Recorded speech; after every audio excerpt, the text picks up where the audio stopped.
Hello everyone, it's Bailing here, and today we're doing a tier list for Apex Season 6. As the season comes to an end, I thought it would be fun to see how all the legends have evolved and set them in a tier list. To say in advance, this is my own opinion. If your main is lower on the list than you hope, then sorry, it's my opinion. So let's get right into it. So we will divide our legends into 4 tiers. The highest will be S and the lowest will be C, as I don't think any of the legends are unusable or broken like Pathfinder was, for example. In this tier list I will also mention the placement of all the legends. So 14 will be the lowest and 1 will be the best legends this season, in my opinion.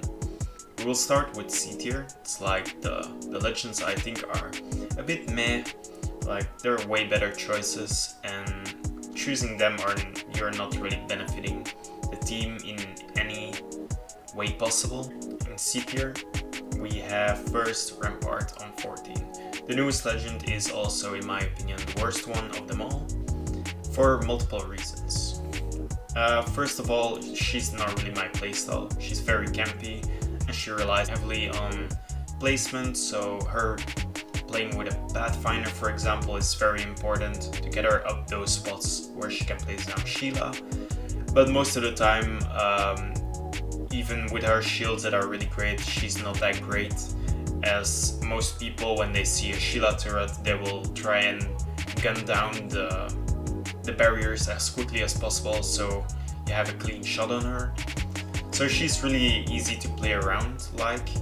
Not to mention that when you place down her shield barriers, it often happens that you leave a position and come back to it, only to find another team using your own barricades against you. That's why I think she's the worst one at the moment, and I think she does need some buffs, but I don't want her to be like meta strong. She may get a little bit of buffs so she can compete with the other legends, to make her maybe a little bit more mobile. But I think making her an S tier legend, for example, will never happen, because that would be against the DNA of the game. Then in 13th place we have Octane. Octane is mained by a lot of players for a really good reason, because he's arguably maybe the funnest legend to play as. Stimming yourself over and over and over again, using the jump pads can lead to very funny plays, very cool plays, and it just gives an all-around fun feeling to play the game. He's also one of the best characters to utilize the movement system with, because you can stim and go even faster. But team-based, he's not that great. There are not really any benefits on having an Octane on your team. Only the jump pads, you can argue, yeah, they're okay, but only in an offensive form. Defensive form, you can only use them, for example, to get out of the ring quicker or get up somewhere to have a better advantage point.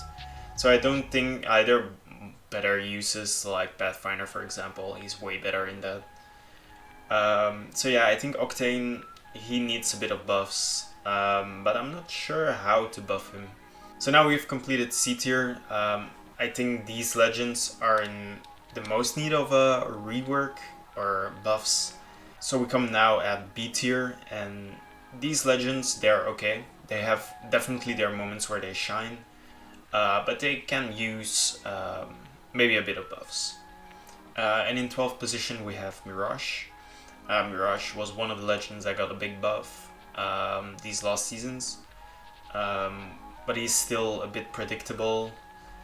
You can say, yeah, his revives are really great because he's invisible, but he makes a lot of noise, and of course Gibby and Lifeline do a way better job at reviving players, so I would choose any day of the week Gibby or Lifeline over Mirage. One positive about Mirage is that his ult can be very great in certain situations. I've had multiple times where I'm in a really close gunfight with a Mirage and he pops his ult, and then I get screwed by all the Mirages that are around me for some reason. And yeah, that can disorientate you a lot. It highly depends on the skill of the player. It's a bit like Octane, on how great the Mirage or Octane will be. Then 11th position we have Loba. I think a lot of people would place her lower on the list, but I think to say at first that her tactical is really great. Her ultimate is actually really great as well, but people use it more in a defensive way. I have a friend, Drac, you see him sometimes in videos. He plays her very aggressive, and every time we get into a place where we get locked down in, that we have to push through or have to defend, he pops his ult and you have always a place where you can quickly armor swap, even if there are no dead boxes nearby, or can take shields quickly. She can be very clutch in certain situations, but I agree that her ult is a bit underwhelming in the general form. So I think she can use still a lot of buffs, but I think she's a bit underrated. She's better than most people think she is. In 10th position we have Wattson. Wattson was one of the best legends there was in the game, but I think at the moment there are just better legends to play defensive with. For example, Caustic is like the best legend to play defensive with at the moment. He's way more difficult to push into.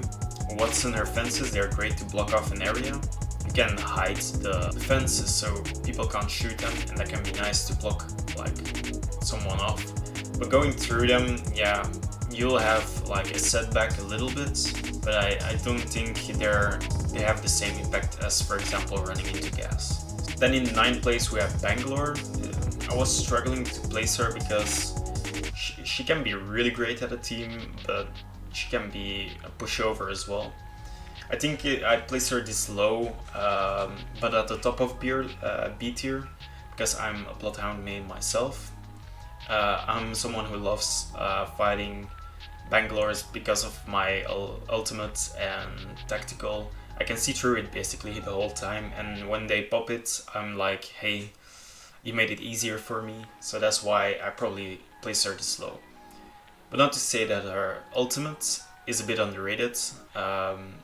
It can fuck up you pretty damn hard in certain situations. The smoke can be good, but as I said, definitely in endgame, most people will have digital threats on a vault, for example, or on a shotgun, so people can see through the smoke. And this is Bloodhound season in general, so there are a lot of Bloodhounds. So the smokes are quite useless, definitely endgame. Early to mid game can be really good to get away in a certain fight because not everyone has digital threats. I think her passive is what makes her very great. It's like maybe the best passive in the whole game. Getting a speed boost is always great and can throw off people's aim.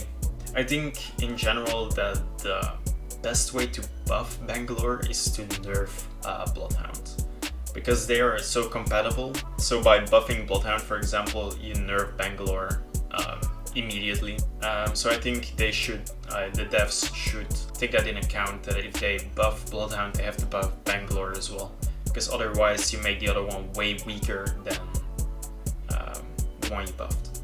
And as we move up into A tier, in A tier we have legends that are just in general great. They, in every game, if I see one of them, I would be happy, because they're really nice to have on your team. And starting at A tier, in 8th place, we'll have Pathfinder. He was really great. His grapple is still the best in the business.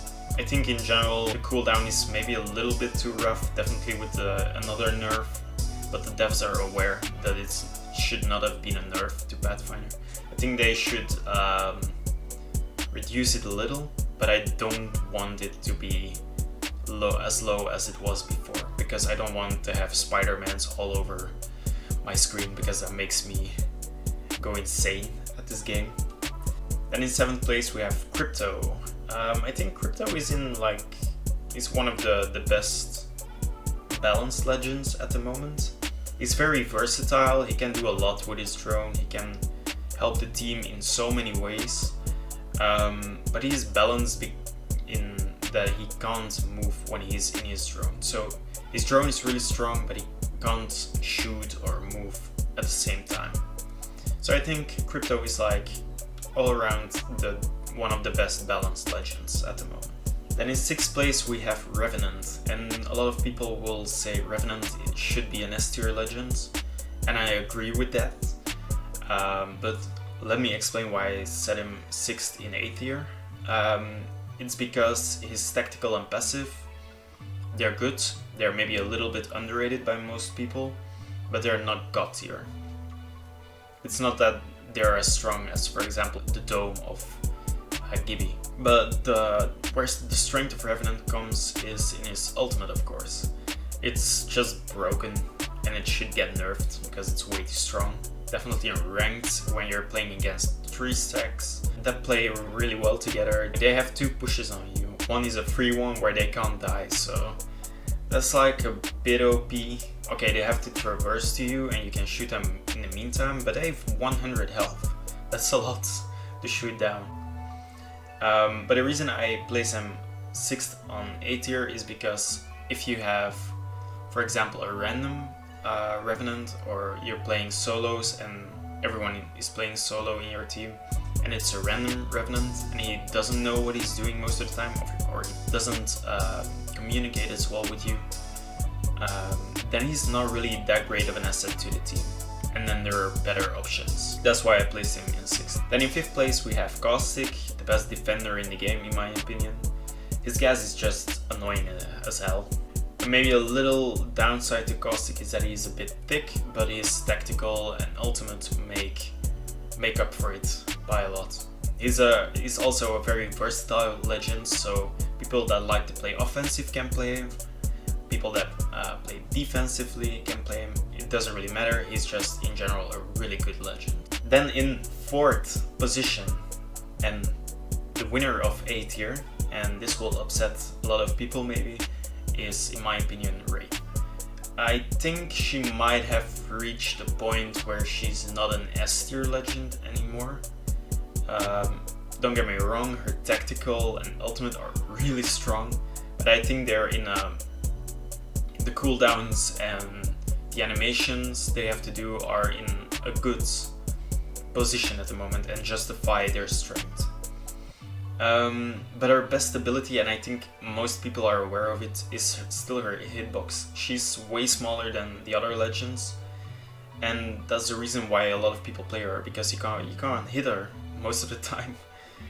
And that's the most annoying thing. And if you hit her, she can tactical away, and then you have to fight her again. So that's why most people play her, I think. And I think a way for Respawn to address this problem is by not nerfing the tactical and ultimates, but by just making her a bit taller and making her hitbox a bit bigger. Make her a bit more thick, I don't care, just as long as I can shoot her. That's the biggest problem with Wraith. But I think she's now definitely with an adjustment to the running animation was a step in the right direction in my opinion. And I think she's way more balanced than she was before. Okay, and now we have made it to the top 3. We have 3 legends in S tier this season. And these are Bloodhound, Gibby and Lifeline. But you don't know in which order I see them. Well, in 3rd place I set Bloodhound, my own main. I think his tactical is really great. And his ultimate, yeah, is stupidly strong at the moment. I think everyone knows that, even with a little nerf. It's noticeable that it's 2 seconds longer, but still, it's almost permanent wall hacks, so it's really strong. But I think Bloodhound is this season just really strong. I think if they want to make him more balanced, I think they should nerf the ultimate time to the scans. Then in 2nd position we have Gibby. Gibby has been one of the best legends. He's, in my opinion, the 1v1 god with his gun. I started using him like a week or 2 ago, and now I realize how strong the gun shield is. I'll win a lot of 1v1s because I have just way more health than them. Of course, a drawback to Gibby is his hitbox, so you might have a lot of health, but you're also way easier to shoot, so that's a nice balance. But where Gibby shines the most is what his dome, of course. His dome is the crème de la crème, I would say. It provides good protection when you're in need of reviving or have to heal up. So that's like his best ability that there is. You're untouchable at that point. Not to mention his ult, it's also a really great ability. It's really good to use offensively, so if you're trying to attack a team that has a really good high ground, for example. Let's say, for example, there is a Rampart that is in a really annoying spot and shooting with her Sheila turret at you. You can just throw the ult up there and they will they have to move. If they don't have a Gibby or a Wattson, for example, they have to move. But also you can use it defensively, so when you're getting pushed you can throw down the ult and a team might have to take a step back because the ult is blocking the way, and that can give you some valuable time to heal up, for example. So I think Gibby in general is still a very strong legend this season. And then there is only one legend this season, number 1, and that's Lifeline. I think the revive ability is by far the best in the game. You don't have to go through the animation again, and you have a shield that blocks off the animation, so people can't shoot when you're reviving anyone. So that's stupidly overpowered. Like there's like this general idea of when you see a Lifeline in a team, first focus fire her because she's so annoying to deal with if she stays alive. Her ultimate is a bit meh, but the other things make way up for it. I think in general Lifeline is like the ultimate team player in this season. So that wraps it up. I think the top 3 legends are, you can change them around a bit, like who do you like more, but that's how I see it. But yeah, that's my tier list. That's how I see the legends at the moment, and I hope they make some great improvements to next season, and I hope of course that the next legend will be cool. I'll see you guys later.